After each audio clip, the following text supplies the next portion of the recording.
Deus abençoe. Salve os irmãos na paz do Senhor. Amém. Os irmãos possam tomar sempre. Louvamos a Deus pelo privilégio que nos concede no noite desse dia estar aqui na tua casa.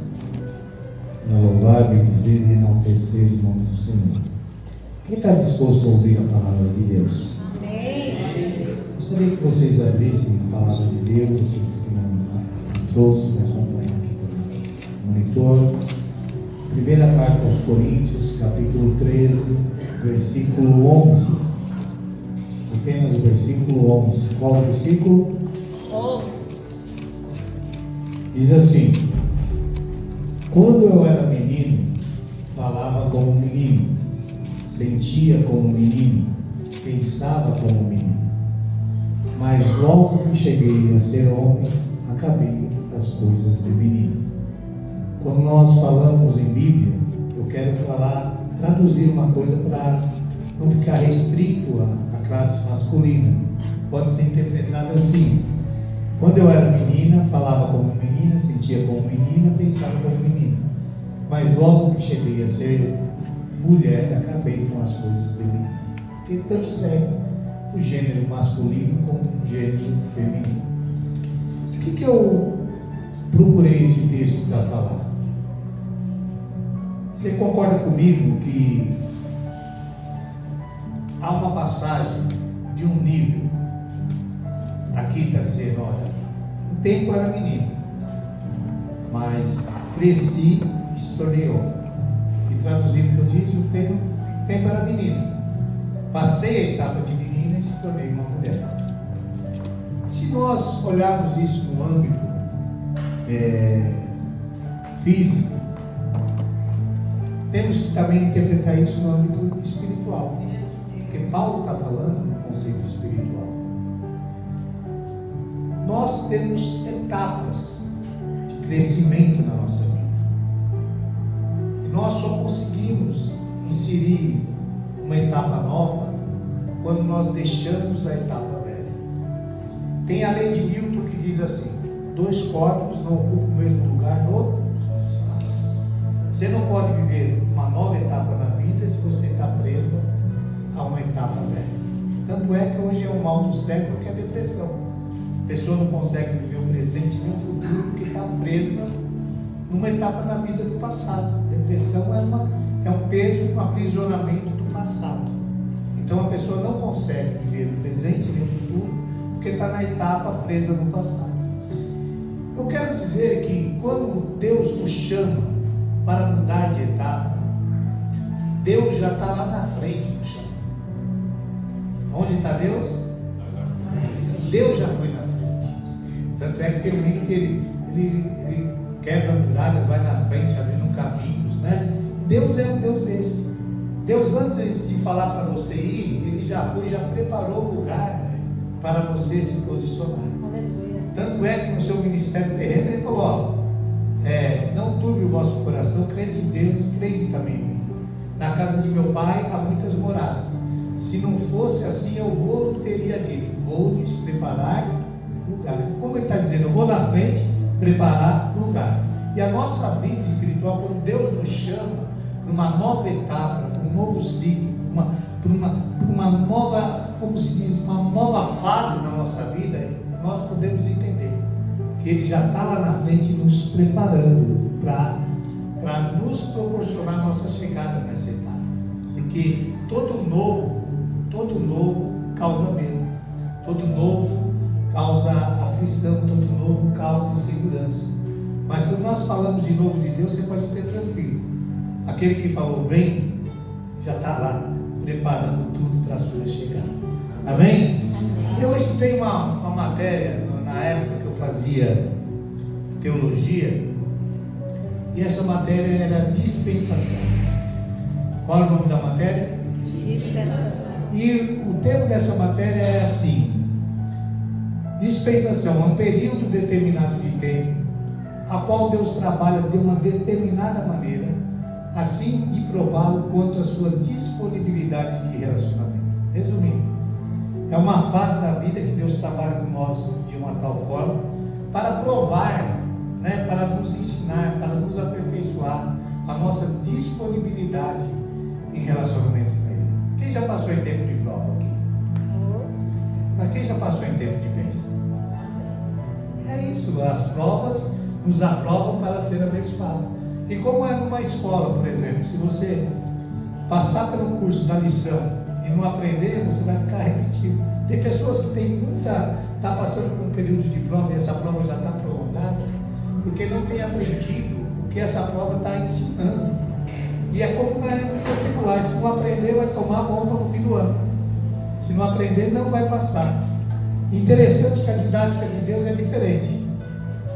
A didática do mundo, ou como se faz? Você vai na escola, você aprende as lições, não é assim? Para fazer a prova, não é isso? Você aprende as lições para fazer a... Só que de Deus é diferente. Deus te põe na prova para você aprender as lições. Então as provas nada mais é uma pedagogia de Deus para nos ensinar.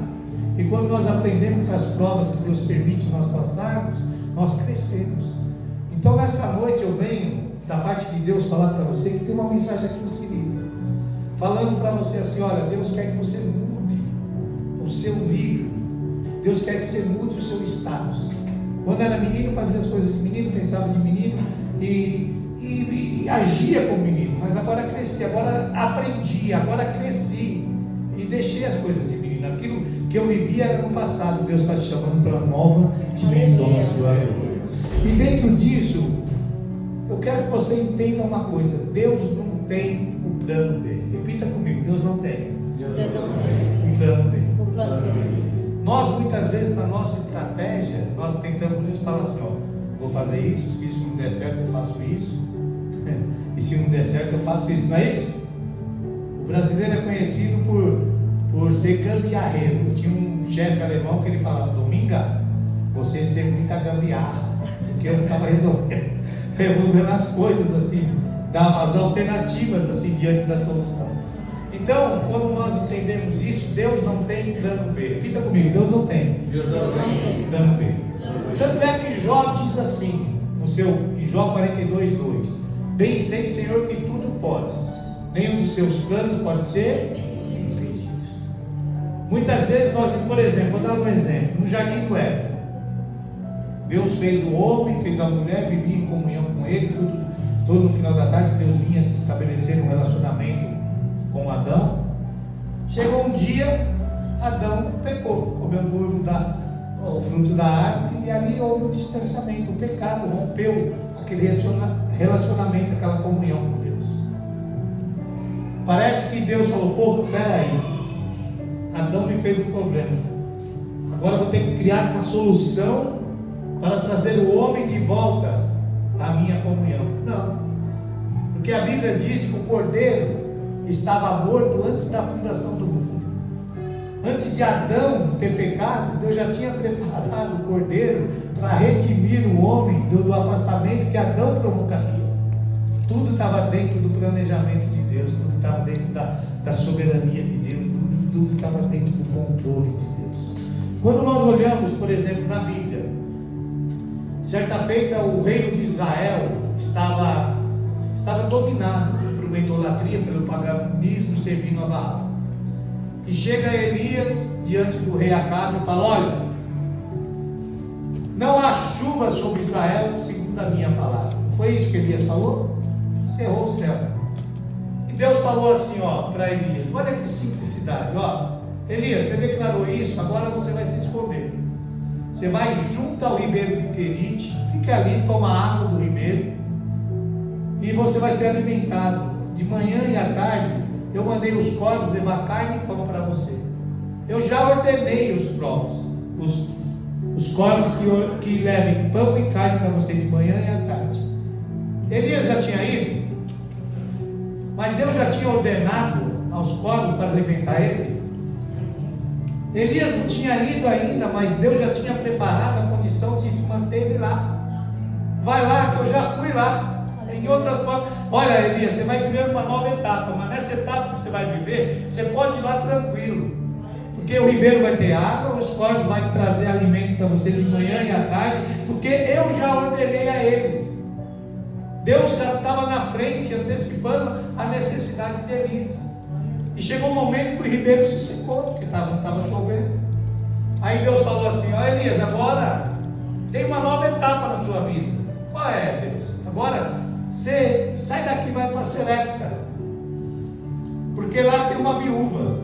E Deus fala assim: e eu também já ordenei a essa viúva para que te sustentasse. Elias, você sai dessa etapa, tem uma nova etapa para você ir, mas você pode ir, que eu já fui lá na frente. A viúva já está preparada. Eu já falei com a viúva para preparar, para te sustentar enquanto não chove sobre Israel. Então, que nós olhamos isso, irmãos, Deus sempre está na frente. Repita comigo: Deus sempre está na frente. Está na frente. Certa feita, Saulo, melhor dizendo, perseguindo a igreja. Teve no caminho de Damasco, teve um rompimento ali, apareceu um clarão, caiu do cavalo.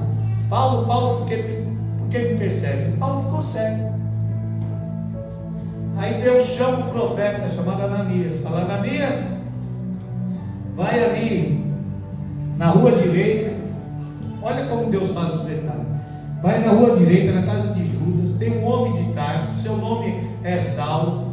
Ele está cego e está orando. Falou: vai lá, Ananias. E interessante que Deus falou assim para Paulo: olha, Paulo, e tem outra. Eu já dei um sonho para ele, que você que está aqui ia lá e ia colocar a mão dele para que restituísse a vista dele. Paulo estava onde? Lá em Tarso, na casa de Judas, na rua direita, cego e orando. Deus aqui fala para Ananias: Ananias, vai lá, porque eu já tenho falado a ele, já tenho mostrado a ele, já tenho dado um sonho a ele, que você vai lá. Ananias, é uma nova etapa. Ananias, você vai lá, mas eu já fui na frente. Eu já te apresentei lá na frente. Ananias, eu já mostrei para ele em sonho que você vai lá pôr as mãos sobre ele. O que eu quero dizer? Deus tem uma nova etapa na tua vida. Deus tem um novo direcionamento. E Deus vem, através das Escrituras, reafirmar essa revelação da palavra, dizer: olha, eu já estou na frente. Eu já estou preparando tudo para a sua chegada, para você viver uma nova dimensão na tua história. Eu já estou na frente na tua casa, eu já estou na frente do teu negócio, eu já estou na frente da tua vida espiritual, eu estou indo na frente, preparando tudo para que você venha. Por isso que hoje nós louvamos assim: diga, vem como estás. Deus já falando: vem, eu já estou aqui, já tenho preparado uma nova história na tua vida, na tua família, na tua existência. Vem, isso é fé. Aleluia. Deus não é aquele que fala. Eu tenho um pastor, ele até veio aqui, o pastor Gilson. Nós éramos criança, tinha 13, 14 anos, e tinha um rapaz meio mais fortinho que nós, que era magrela, mexeram comigo. E ele chegou para mim e falou: Domingos, ele está forgando, faz o seguinte, nós somos dois, você é um. Você vai lá dar o começo que eu vou lá te ajudar. Falei: vai mesmo, Gilson? Ele falou: pode contar, estou contigo. O cara mexeu comigo, eu fui lá e enfiei a mão na orelha dele. Ele ficou bravo porque deu um tapa. Eu: Gilson! Tum! Gilson! Tum, tum, tum! Apanhei que nem subaco de aleijado. Cadê o Gilson? Ele falou que estava. Ele falou que eu podia confiar. Ele falou que estava comigo, mas me abandonou. Mas Deus não é assim, não. Deus, quando falar: vem, eu estou aqui te esperando. Aleluia. Vem viver uma nova dimensão. Vem viver uma nova história. Vem viver um novo recomeço. Aleluia. Vem viver aquilo que você nunca viveu. Vem pisar onde você nunca pisou. Vem sentir aquilo que você nunca sentiu. Aleluia. Vem. Quando Deus chama para vir, você pode se assegurar que Ele já preparou todo o caminho para você. Oh, Jesus. Aleluia. Certa feita, entenda isso. Jesus entrou no barco com seus discípulos e falou: passamos para o outro. E a Bíblia diz que Ele lançou a sua palavra: passamos para o outro. e foi dormir na polpa do barco. E no meio dessa travessia, houve uma grande tempestade. Seus discípulos, lutando contra aquela tempestade, eram pescadores, conviviam com o mar, com a volúpia da intempestuosidade das ondas, da agitação, mas ficaram com medo. E chegaram a Jesus: mestre, mestre, você não se importa que nós estamos perecendo? Jesus, despertando daquele sono, falou: cara, por que sois tímidos? Não tendes fé? O que Jesus estava falando? Você não escutou o que eu falei quando eu subi no barco? Passamos para o outro lado. Aleluia. Vocês deveriam ter fé que, independente da tempestade, independente do vento, independente da agitação das ondas do mar, nós vamos chegar do outro lado. Aleluia. Porque eu lancei a minha palavra. E quando Jesus te chama para um novo nível de vida, Deus está se assegurando. Certa feita, depois da outra tempestade, os discípulos agora, Jesus falou para que eles passassem para o outro lado, mas Jesus nessa feita foi no monte orar. E a Bíblia diz que na quarta vigília da noite, ele vê os discípulos também enfrentando uma grande tempestade. Jesus sai e desce do monte e começou a caminhar sobre as águas. Olha, quem quer emagrecer? Oração emagrece. Porque Jesus passou a noite orando, estava tão levinho que começou a orar sobre as águas. Aí vem Jesus andando sobre as águas. Pedro olhou aquilo, os discípulos olharam, temeram. É um fantasma que vem contra nós. E se assustaram. Aí Jesus falou: não temas, sou eu, não temas, tem bom. Pedro falou: se é tu mesmo, Senhor, fala que me dê ordem para que eu vá contigo. Jesus do outro lado falou para Pedro: vem. Aleluia. E não é que Pedro foi? Mas a Bíblia diz que Pedro foi. Eu não sei o quanto ele andou, mas a Bíblia diz que ele andou sobre as águas. Os outros discípulos ficaram dentro do barco. Pedro escutou a palavra, veio e foi. E a Bíblia diz que ele começou a andar sobre as águas. Mas chegou um momento dessa travessia, dessa caminhada, que pelo volume da agitação, pela agitação do vento, do mar, daquela turbulência, ele deixou de olhar para Jesus e olhou a tempestade e temeu e começou. Aí a Bíblia diz que Jesus saiu correndo, não foi isso? Foi, saiu, estendeu a mão, Pedro, levanta aí, Pedro. Foi assim? Não. Pedro começou a afundar. Jesus apenas estendeu as mãos, porque Jesus já sabia o limite que Pedro chegaria. Jesus já sabia que Pedro andaria e chegasse um certo tempo naquela caminhada sobre as águas, ele ia temer. E Jesus já estava ali, aonde ele ia temer, estendendo as mãos. Aleluia. Deus sabe o seu limite. Talvez você vivendo uma novidade de vida, aquilo que Deus tem para você viver, isso te dá medo.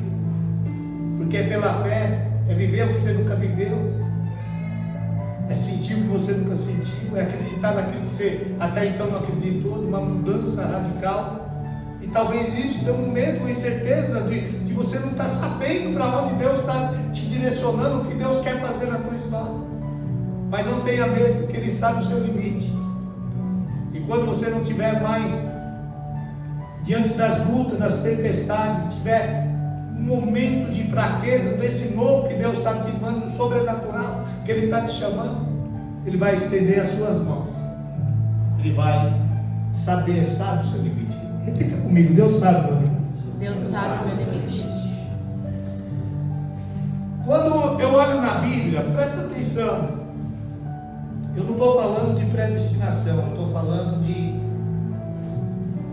soberania de Deus. A Bíblia diz que o povo de Israel escolheu um rei, porque todas as nações queriam um rei. Eles viviam um um governo teocrático, qual Deus era o rei. Chegou para Samuel: nós queremos um rei como todas as nações. E Deus permitiu que Saul assumisse o reinado. E a Bíblia diz que o primeiro ano de Saul foi bom, mas o segundo ano de Saul já foi rejeitado por Deus. Quer ver? 1 Samuel capítulo 13.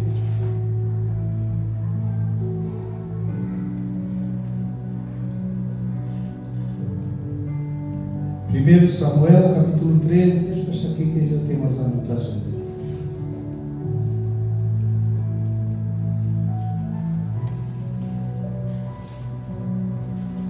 Diz assim, preste bem atenção nisso, não esqueça disso. Saul reinou 1 ano, e no segundo ano do seu reinado sobre Israel. Nesse segundo ano eu vou contar a história. Aí teve uma luta contra os filisteus. No segundo ano houve uma luta contra os filisteus. No segundo ano do seu reinado, teve uma luta com os filisteus. E para essa luta, ele ficou apavorado com essa luta. O que ele fez? O profeta Samuel falou: espera 7 dias que eu vou aí consagrar ao Senhor, para que você vá à peleja contra os filisteus. No entanto, quando chegou, antes de cumprir os 7 dias, a Bíblia diz que Saul, que era rei, consagrou ao Senhor. Fez a consagração. E ele era rei, não era sacerdote, era algo só aprovado por Deus pelo sacerdote. E por ele fazer uma função sacerdotal, Deus rejeitou o seu reinado. Aqui, ó, versículo 13. Preste atenção nisso, depois vocês vão entender o que eu quero dizer. Versículo 13.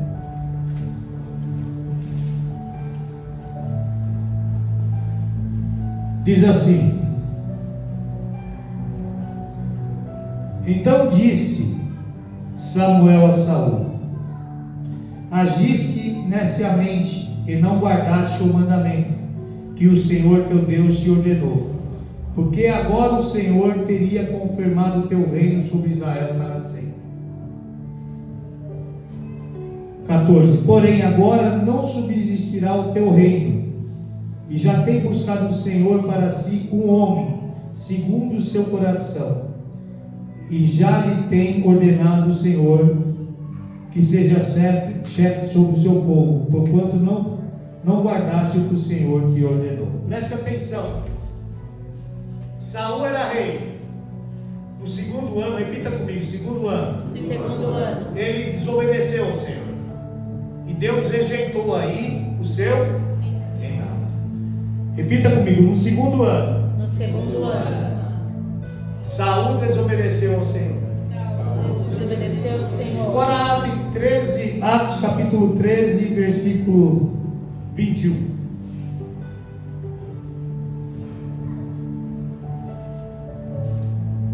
Está falando de Saul. E depois pediram um rei, e Deus lhe deu por 40 anos a Saul, filho de Quis, homem de tribo de Benjamim. Quantos anos Saul reinou? 40 anos. No segundo ano Deus falou: eu rejeitei o seu reinado, já escolhi um homem segundo o meu Coração. Quem foi o homem que Deus escolheu? Davi. Agora você abre ali 2 Samuel capítulo 5, versículo 4.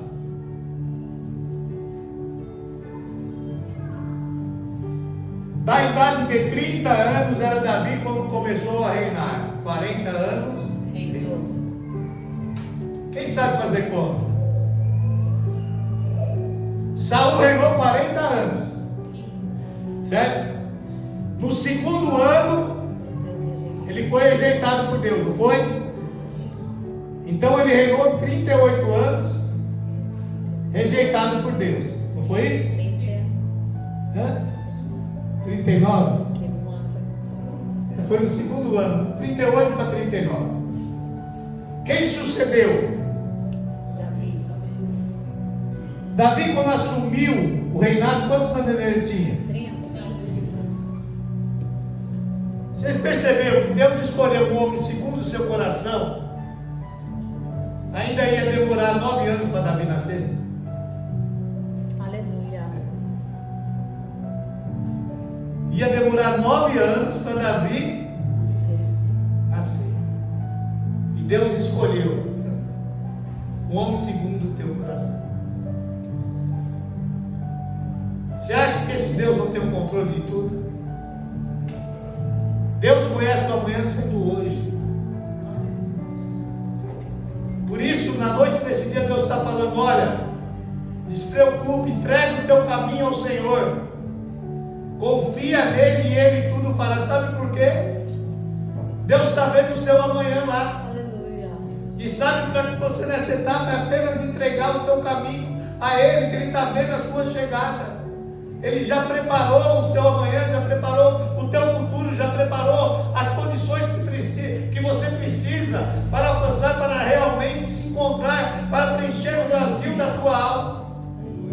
Nós estamos falando de um Deus que pela sua onisciência já sabia que hoje você estaria aqui. Esse dia de hoje não é um dia do acaso, é um dia que está marcado dentro do calendário de Deus. Aleluia. Isso é biblicamente, Salmo 139. Todos os dias da minha vida foi escrito no teu livro, sem que nenhum deles existisse. Deus saberia que você estaria aqui na noite desse dia. Deus saberia que você estaria ouvindo essa palavra que diz para você passar de etapa, deixar essa fase de vida para viver uma fase agora do sobrenatural. Aleluia. Tudo é dentro da soberania de Deus. Irmãos, nada pega Deus de surpresa. Certa feita, Jesus foi entrar em Cafarnaum e os cobradores de impostos chegaram para Pedro e falaram: Pedro, Aleluia. o seu mestre aí paga imposto do templo? Aí Pedro chegou para Jesus, não falou nada. Jesus já sabia que tinha cobrado Pedro. Falou: Pedro, de quem são cobrados os impostos? Dos filhos ou dos estrangeiros? Pedro falou: são cobrados somente dos estrangeiros. Aí Jesus falou: então nós estamos isentos de pagar impostos. Mas para que eles não se escandalizem, Pedro, pega um anzol, vai no mar e lança o anzol. Você vai pescar um peixe, e dentro desse peixe vai estar um estáquer, que era uma moeda que valia 2 dracmas. Paga o teu imposto por você e por mim. Deus sempre já tem a providência antes da necessidade. A providência de Deus sempre vai surgir antes da sua necessidade. Quando na vida você passar por alguma coisa que algo te falta, sabe que Deus já entrou com a providência para suprir a sua necessidade. O que eu venho falar para você na noite desse dia? Nós estamos falando de uma mudança de fase. Deus está chamando você para uma nova fase na sua vida. Deus está te chamando para uma nova história. E essa história está escrita pelas mãos de Deus. Deus está te chamando para o novo. E esse novo tem segurança. E Deus está falando assim: pode viver o novo, que eu estou na frente, preparando tudo. Apenas confie que eu estou no controle de tudo. E tudo vai ser estabelecido na sua vida. Mediante essa palavra, tem alguém no nosso meio que quer viver uma nova fase de Deus? Eu gostaria que você levantasse o seu lugar, viesse aqui para que a gente orasse. Instrumento de fé. Levanta o seu lugar. Você quer viver uma nova fase, uma nova história. Deus hoje manda te dizer: olha, eu estou na frente. Eu estou preparando uma nova fase na sua vida. Eu estou preparando uma nova história. Eu já fui na frente.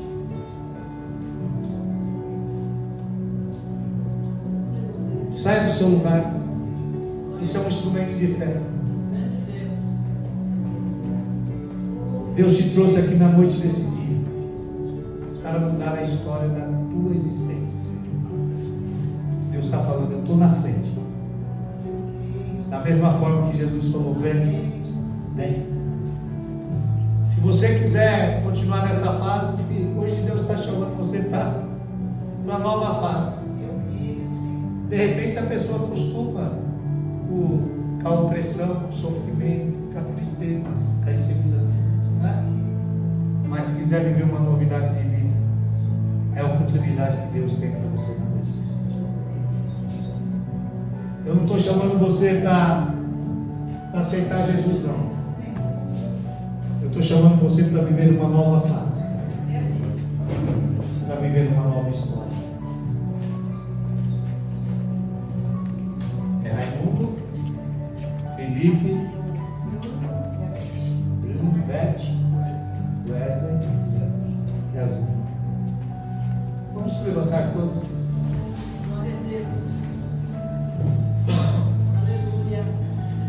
Maravilhoso Deus, eterno Pai. Queremos te louvar, te bendizer, te enaltecer, ó Deus. Porque o Senhor tem todo o controle em tuas mãos. Pai amado, pela sua onisciência, pela sua soberania, o Senhor já tinha marcado, Deus amado, no seu caderno, conforme o Salmo 139, que todos os dias da nossa vida já está marcado no seu livro, sem que nenhum deles existisse. Que estaria, Deus amado, na noite desse dia, Deus, o Senhor amado, nesse ambiente, o Raimundo, o Felipe, o Bruno, o Wesley, a Beth, todos aqui. E que hoje, Senhor amado, seria liberada uma palavra, Pai, de uma mudança, de uma nova fase, uma nova história, Senhor. E é em nome de Jesus Cristo, Deus, que eu quero apresentar a vida de cada um aqui diante da sua paz. Que essa história, Deus, seja, Senhor amado, marcada pelo teu poder, pela tua graça, pela tua unção, pela tua misericórdia. A sua palavra diz, Deus, que, Senhor amado, aquele que está em Cristo, nova criatura é. Aleluia. As coisas velhas se passaram e tudo se fez novo. Nessa história, Pai, atual, que até hoje, Pai amado, estava estabelecendo nessa vida, o inimigo tinha total liberdade, Deus, para trazer a Deus opressão, para trazer tristeza, para trazer ao Pai atrofiamento financeiro, para trazer uma dependência nas drogas. Mas, Senhor, essa fase é a fase, ó Pai amado, que o Senhor, aleluia, pelo poder que há na tua palavra, na autoridade do teu Santo Espírito, ó Deus, Senhor amado, interrompeu. E é em nome de Jesus Cristo, em nome de Jesus, que nós oramos agora, Pai, que todo mal, toda a opressão, ó Deus amado, que Senhor, está agindo, meu Deus, até hoje, seja, Senhor amado, repreendido em nome de Jesus Cristo. Aleluia. Em nome de Jesus Cristo, Deus, que haja uma libertação. Em nome de Jesus, ó Pai, que seja quebrada todas as correntes agora. Senhor, em nome de Jesus, que, Senhor amado, essa casa seja, Senhor amado, visitada agora, Pai. Oh, alabassuriande comanás. Em nome de Jesus, toda depressão, toda angústia, tudo aquilo que não provém do Senhor, sai, Senhor. Em nome de Jesus, que uma nova história, Senhor, uma nova fase se inicia, para a glória do seu nome, Deus. Senhor, vai na frente, quebrando tudo aquilo que não provém do Senhor, estabelecendo aquilo que é da sua santa, soberana e perfeita vontade, para a glória do seu nome. Todos dizem amém. Enquanto nós estávamos orando, eu li para você e para você, e Deus mandou dizer assim: fala para eles que eu estou indo na frente. Há uma legião de demônios estabelecida na tua casa. Há um um sentimento muito intenso que age na vida de vocês, que muitas vezes é inexplicável. Do nada parece que acontece tudo. Te falta ar, às vezes, tanta opressão. Deus manda te dizer assim para vocês, fala para eles que hoje estou indo na frente, que quando eles tocarem a planta dos pés deles lá, muitos demônios vão bater em retirada, que eu tenho uma nova história. É algo que você já estava percebendo essa atmosfera. Você estava vivendo num mundo opressor lá. Você queria estar em todo lugar, mesmo na tua casa. Você está entendendo? Você se sente mal quando está lá. Você está entendendo? Você parece que se liberta. E eu vou falar uma coisa para você. O inimigo já roubou muito da sua vida. Hoje, a Bíblia diz que o diabo veio matar, roubar e destruir. E eles já roubaram muito dele. O que era para você ter hoje, que o inimigo roubou, era muito mais as condições que você já tiveram para ter uma vida, vamos dizer, estável. Você está entendendo? O inimigo tramou de todas as formas. É algo que já vem de gerações. Mas a Bíblia diz que Jesus Cristo se manifestou para destruir todas as obras do diabo. E é em nome de Jesus que hoje está sendo destruído todas as obras. Deus tem uma nova história na vida de vocês. Aleluia. Amém? Eu não preciso nem falar. Deus tem uma vitória muito grande na tua vida. É necessário se firmar. É necessário estabelecer. É necessário se esforçar. Deus tem uma nova dimensão para você viver. Uma nova dimensão que você viveu até hoje não é a dimensão que Deus tem para você. Deus tem uma nova história. Na vida do Raimundo eu vi como as coisas estivessem travadas, amarradas. Parece que a sua vida se dá um passo para frente, dois para trás. Parece que as coisas vão acontecer e muitas vezes não acontecem.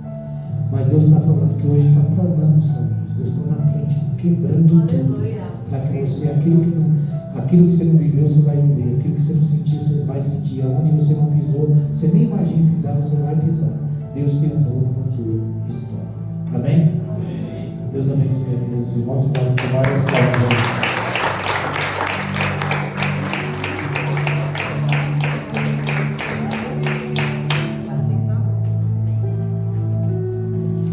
Repita comigo só para ficar gravando essa mensagem. Quando era menino, as irmãs falavam que era menina. Fazia as coisas de menina. Fazia as coisas de menino. Mas cresci. Repita comigo, mudei de fase. Mudei de fase. E essa fase é para a glória de Deus. Amém? Faça assim com a sua mão. Que o grande amor de Deus, a graça do Filho e a doce comunhão do Espírito Santo da promessa esteja sempre presente em povo de Deus. Não somente agora, mas para todos sempre. Todos dizem amém. Cumprimente seu irmão capaz do Senhor. O curso está terminado em nome de Jesus.